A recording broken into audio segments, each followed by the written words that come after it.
And we are live again for another exciting episode of Dear Esther Landmark Edition. Well, if you've seen the other two I've done, just go check them out. Go check my videos. I have the other two walkthroughs of Dear Esther. Oh, that's better. Good gracious, I had it up loud. Yeah. So we are going to continue with this fourth, but no, this is the third part of the walkthrough. So this is O'Shea Linux. I like doing simulation programs, mainly one that's classified as games. But if you go and look, oh good grief. It didn't start me off where I left off at. So just come along with me, but I'm not far there. Let me see what they say. Dan and I had worked on lots of projects together, non-game projects, before we made Dear Esther. And I think the thing that links all of the projects that we've worked on together is that idea of hidden stories and layers of stories. And one of the things I wanted to do with the music was to embed hidden little hints and stories into it. So the music that you hear here has Morse code, and the Morse code is spelling out the word Esther. And I really, really liked this concept of that some people would understand that it was Morse code and try and figure out what it was saying. It also provided a really interesting rhythmical dynamic. And yeah, it's just about these ideas of hidden stories and layers, but it also starts to emphasise the obsessional nature, I think, of the story in Dear Esther, and his agitation and actually slight panic. So you're getting this rhythm that just repeats and repeats and repeats obsessively. So I think even if you don't understand that it's saying Esther, and even if you don't understand that it's Morse code, you're still getting this feeling of this obsessional repetition and slight panic that he has. And again, it's kind of it's the new chapter, and it's spelling out that something has changed at this point.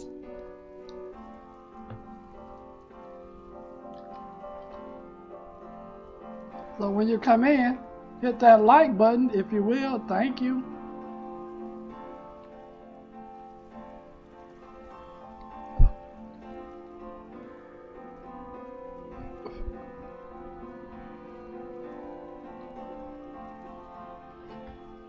I just come out of that cave. I went that way, but now I can come this way. This is absolutely beautiful. Look like it's something way over there. And it is. It's been so long since I played this, I forgot where everything is. But I remember the end, and y'all want to stick around. There's something up there. And you want to stick around to see the end. Hold up, I'm gonna go back so I can walk on that. Let me go out here and walk on.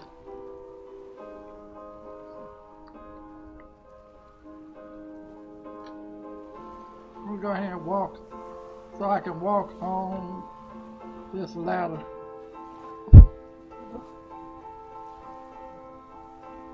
I think one of the most fascinating things for me about planning this director's commentary has been that in previous years, when all the three of us have talked about Dear Esther, we've talked about the interpretation of the player, but actually going through this together, post having made it, we're still surprising each other.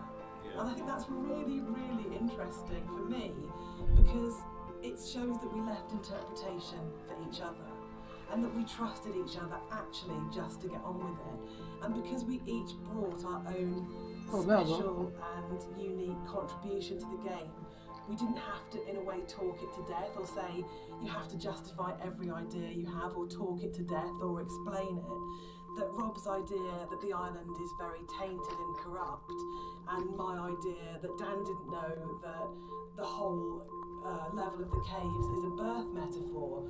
I think it's really amazing that we're still finding out things about the game that we didn't know. I think it was nice when I came onto it, because Dan was basically like, he gave me a bunch of materials, but he left me to my own devices for a lot of it, and we kind of like, I finished a level and Dan would play it and give me some feedback, but he was very kind of like hands off at the beginning, which was really nice, kind of. So a lot of my interpretations just came through that downtime where I was just kind of like going off and doing my own thing, and so yeah, it's like interesting to hear Dan talk about it sometimes, because like, there's some backstory that I've never even considered before.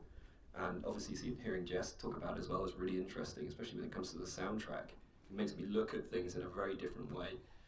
So yeah, it's really interesting. I can actually climb. I think for me, like climb the hill. Making games is so inherently collaborative, and you have people coming together with different ideas and different takes on things. And in a way, the least interesting thing you can do with that is to structure it all so heavily that there's no space for each individual person to bring what they're thinking to it. And I think the best games, well, for me, my favourite games are ones where you can really feel. I've been on holiday to Greece lots of times, and one of the things that I always really responded to emotionally was those shrines that you see on the road, and sometimes they're dedicated to saints, and sometimes they're to markate where an accident has taken place. So you'll get photos of the deceased person and flowers and candles, and it always really touched me. And so I said to Rob, I think it would be amazing to get these into the game somehow. And then Rob took that idea and ran with it. And I think they're so successful, and they're so beautiful, and they're really moving. And I think it's because you've had this elemental scale. You have the island and it's huge, and you have that scale. And all of a sudden you come around this corner and it's absolutely brought back to the human scale again, and to that relationship of the individual. And I think the other thing that it does really successfully is it's a kind of magic realism, because there's no way that you could have all those amounts of candles lighting your way. Who's lit them? The island is empty. Who's put those shrines there? But I just think it's a really lovely bit of environmental storytelling, actually. Yeah, I'm doing a little walking. See how far can I walk out. I believe I'd drown if I go too far out.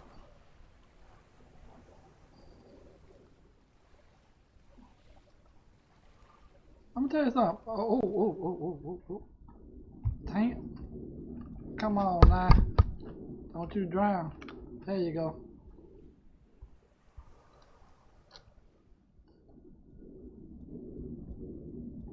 Come back up, come back up.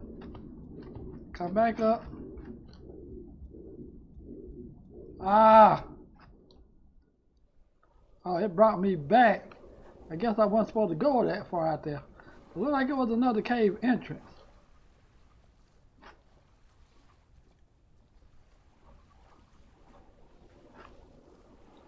See, look like there's one right. That blasted. Let me come around this rock.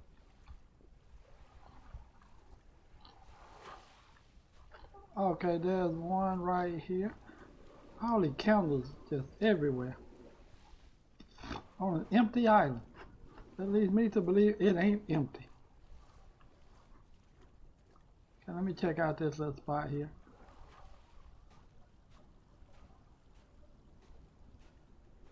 There's more of these looks to be equations.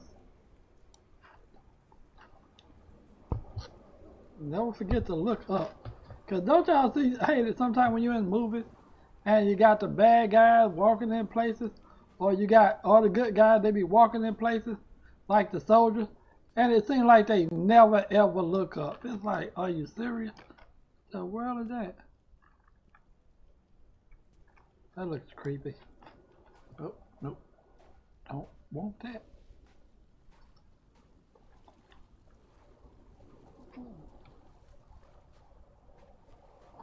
Seems like he's walking awfully fast. I wonder if I was actually using a controller, would he be walking this fast?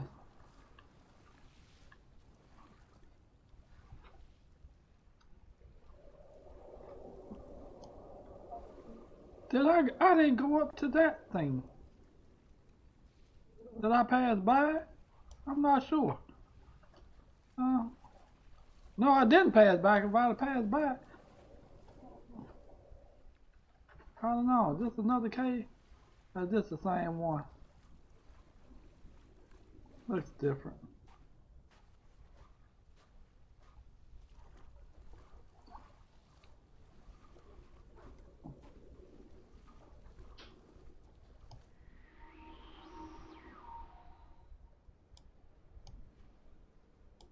What? Is there something back here? No, it's not. So I missed that in the first time I come through here. First time I played this.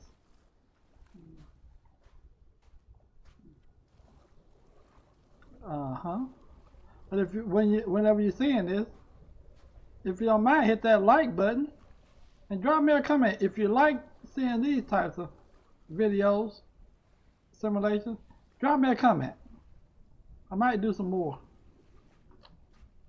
What's fascinating to me, Dan, is that you're an atheist, but each of the 3 games that we've made are so strongly about religion, either the language or taking allegories and stories. Why are you so drawn to it? I think I'm really interested in people Atheist. and the stories that make up people. And I think there is like in the Bible, like most kind of religious texts, it's not about what it is, it's about what is behind what it is, and that's what you're really getting to, is the idea of the sort of the parable or the metaphor. And it really felt like, particularly with Paul on the road to Damascus, is a story that many people know and we can understand, and it's about redemption and consequence and guilt and transformation and who you really are and what that means. And it felt like just a really strong, powerful way of making it very accessible, the narrator's kind of inner turmoil, in a kind of a story that we know really well. And there's a universality to those kind of questions that, whether it's, Christianity, whether it's Islam, whether it's kind of Buddhism, that they're asking very broadly similar questions. What does it mean to be human? What does it mean to be a good person? How should we behave to each other? How should we feel about the world we're in? And it's a really powerful way of speaking to a lot of people. I think that's always been really important as well, is that it's about saying, no matter who you are or what your kind of like outlook on life is, whether that's faith-based or secular, that we are all effectively asking the same questions. And that's why I think all our games kind of tend to be around those questions.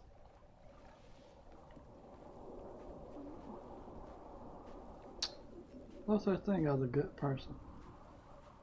Even Christ said that when that rich man approached him and said, "Good master, what shall I do to have eternal life?" And Christ turned and asked him, "Why thou say good master to me? There's none good save one, and that's our Father in heaven." So it's like this: if Christ does not say he's good, then who is any human to sit there and say they are a good person? Now, you might be a good plumber. You might be good at a lot of things, but that does not make you a good person. Is Dear Esther a depressing game or a hopeful game? For me, it's kind of like a mix of both, really. I love both. Like my interpretation is kind of like, I always feel like kind of depressed when I think about the kind of turmoil that this guy's been going through for God knows how long, and the kind of environment he's been in, and all these events surrounding his story. But for me, I always feel like a little bit hopeful at the end. Like the conclusion just feels like a relief, and like this is kind of all ended in some way. What do you think, Jess? I think it's a game about acceptance, and I really like that. And I think it's telling that a lot of people with mental health issues have responded really positively to the game, and we get a lot of emails and letters from those people saying that it's helped them through a really difficult time. And for me, that's because it's about the struggle of being human, that it's hard and that we love and that we grieve and we lose, but we come through it. And those things are what makes us human, that it's transformative. and that the pain is part of life. And that's a really beautiful message, and I think that's what you do so well, Dan. That's what you write about. You write about what it is to be human. So Dan, you wrote it. Without wanting to cop out, one of the things about writing it that I really wanted to do was to make something that people could take and could own, and it would be their take on it, and that their interpretation of it mattered in a way that mine didn't. My job was to give them the architecture to interpret in their way. So I think that is a cop out. I do. I think as a writer you always have. Yeah, I think it's ridiculous. Man, couldn't get past that one. So Dear Esther is the first walking simulator. How do you feel about walking simulator?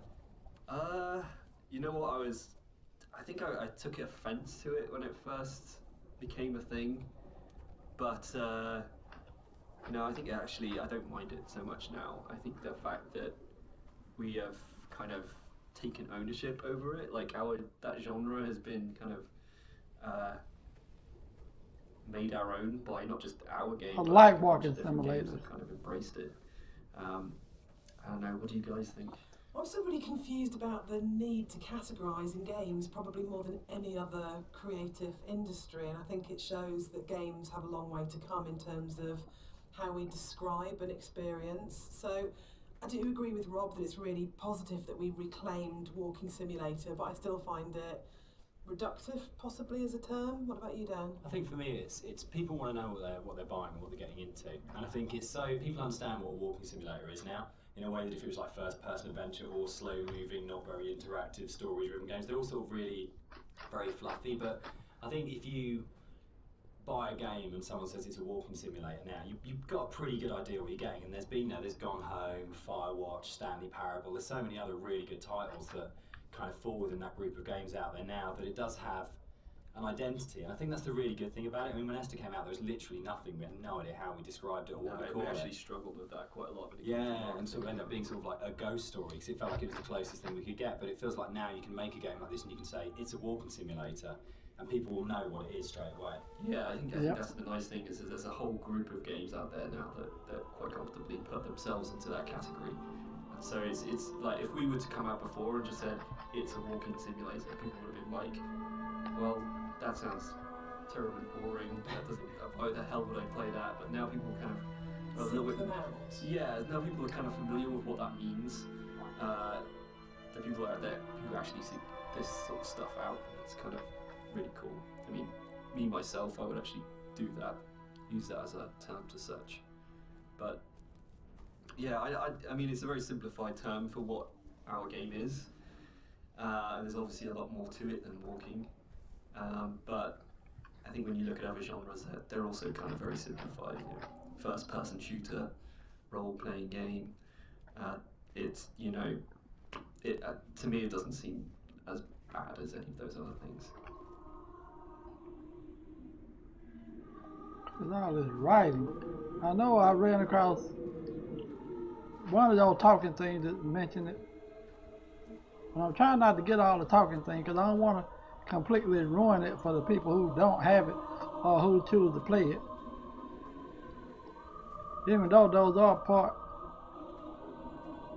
So here it kind of, the environment becomes a little bit more surreal again. We kind of play with the colors a little bit, bring up the saturation. It's kind of a little bit of a return to some of the more cave-like aesthetics in terms of colors and stuff like that. Oh, this is beautiful. And it's kind of there to kind of signpost another significant moment in the game, or something that's leading up to the significant moment. It goes back to this kind of idea of having these emotional signposts in the visuals of the game, without it being overly obvious. And some of that emotional stuff comes through just through the colors of the environment, and the more saturated they are, the more kind of surreal things become. So this is kind of like a turning point in the game. It's kind of like the final notice of you reaching the end. That was a walking path? For all kinds of good walking. Now don't go falling off that now. What kind of little bunker?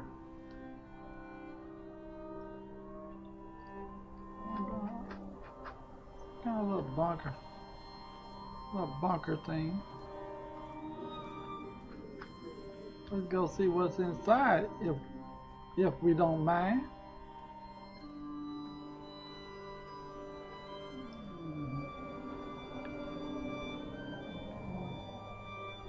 Let me go outside on. Oh yeah, this is like them Nazi bunkers. Well, during World War II. So I would think this thing probably during the World War II era, 1 or 2 era. Like with Normandy and all of that stuff. Alright. So at some point, this probably was a what's the name? Some type of fort. Like Fort Island. Alright, let's see. Let's go on up here, the stairs. It was junky back up in there.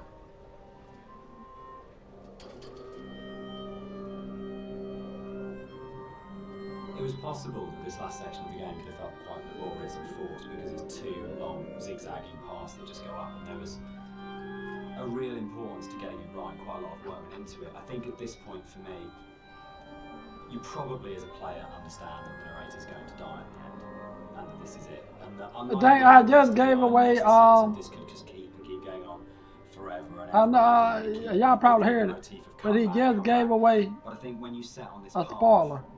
we really wanted to have that sense of this is it. This is the last time you're going to walk. That blasted. With the climb being quite a poignant moment of the game overall and of the story, it was quite a difficult task to try and make that climb still interesting and not too laborious, because it's kind of this zigzag up there with nothing really. There's no real environment. You just kind of have the sea on one side and the cliff face on the other. So there was quite a lot of work that went into kind of building up this feeling of tension as you're rising and kind of making this moment as poignant as possible. Boy, this is a steep climb. So a lot of effort was put into building up this weather, building up the winds and the swaying of the grass and kind of the volume of the soundscapes and everything mixing together with the music and just kind of visually really trying to make this intense moment. And I think, well back. It's hopefully been pulled great. off all right. And you'll notice when you get to the top, this kind of tension dies, and that's very purposeful. You'll see no more wind. It's just kind of like a symbolic thing where you're coming to the last moment, the point of no return, and that's been very deliberately designed that way.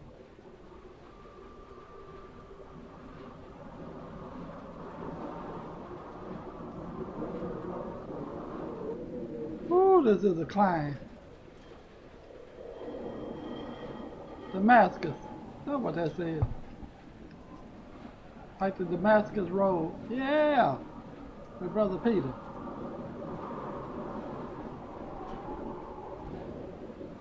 Come on, come on. Seems like a gust of wind. Seems like it should just blow me off the island.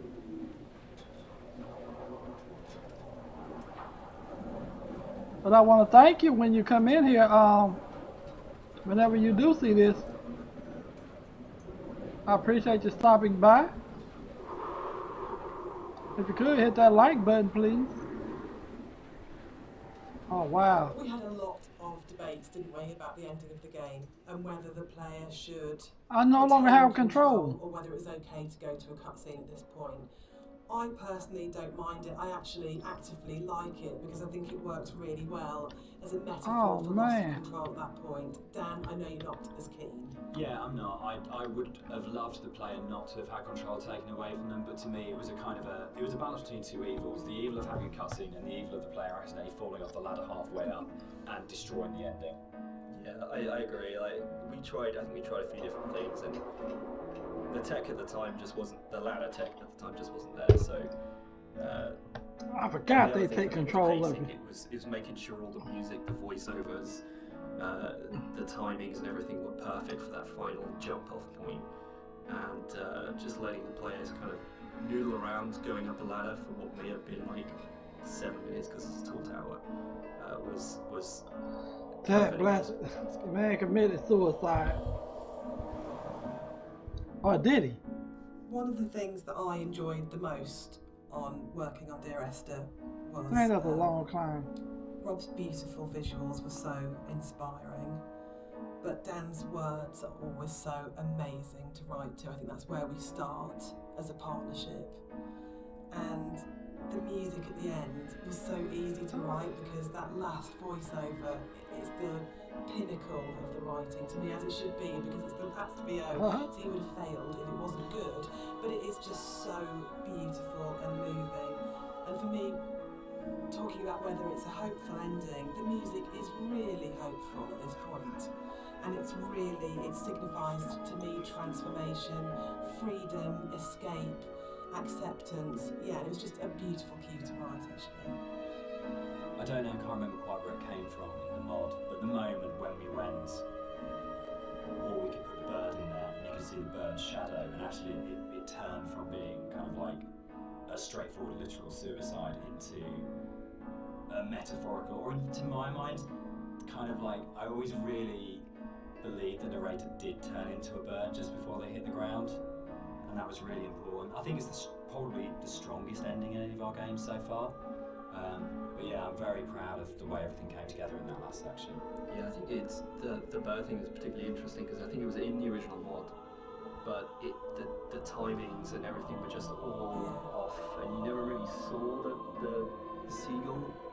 At least the shadow is as well. It was all kind of like a little bit broken. And I remember when we went back in, I made a real effort to try and get that shadow just out of the center of the view, so you kind of have this hint of something happening, and I think you can hear the sound of a seagull flapping its wings. It's like very subtle, but like I say, I kind of really like the way that came together. It kind of it's very like say it's kind of like a release, but at the same time there's still this kind of ambiguity there. It's kind of beautiful. And I'm really proud that I got the monitor in at the end for an ending of, it goes into the hospital monitor signifying the flat line, and I think it's one of those moments where you never want to be so clever that people notice it and it takes them out of the moment, but it just flows in through the music, and it just feels like everything comes together at that last point. That last VO, Rob's amazing visuals and the music, and it feels like a really, really strong and beautiful ending. And then in the last second, Nigel Carrington's delivery of just those two words have come back, where he just pitch perfect. Yeah. Alrighty, people. That is it.